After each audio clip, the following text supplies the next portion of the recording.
اوستا رو آوردیم گفتی خوبه والتون چی کمتره برای زورش نمیرسه کل کنه ای خونه بشه چی کردیم تو گفتیم همون شب چی خدمت میکنیم کشتن بردن پرتفتنشان هر به هر روحی که نباشه نخوا فرزند توجیک برو در ته دستت کار کنه به وقت ساعتش ما شبه ندیدم برای سوم شدم اگر ابد دوام میکنم گفته او رو کشته پرتفتن کی میدونه ایره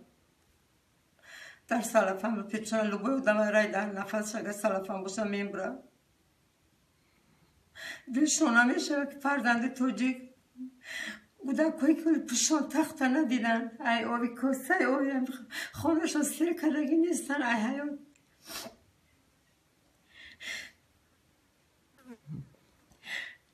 چند ساله بود؟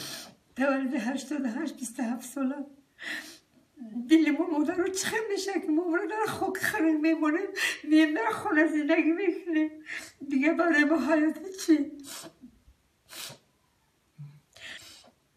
بعد سر فرزندای ما دیگه خلق توجیک هیچ وقت دوغا نبینن نگه گپا همش سوسته ممکن امروز فرزندای ما رو کده یک هفته پس دیگه با دیگه شفان کده میبرن کار رو در سرشون گردون میکنن همه وقت مادرای توجیک بچه جان و چشمشون در پریشونه روزیگه من روزی 13 بعدی نصف روزی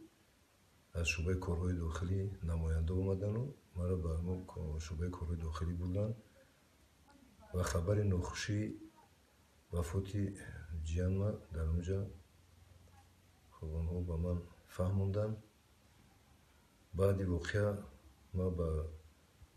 فدراسیون روسیه که در اونجا فرزندوی ما و از اونجا جیانم دامادم در اونجا زندگی میکردن کار میکردن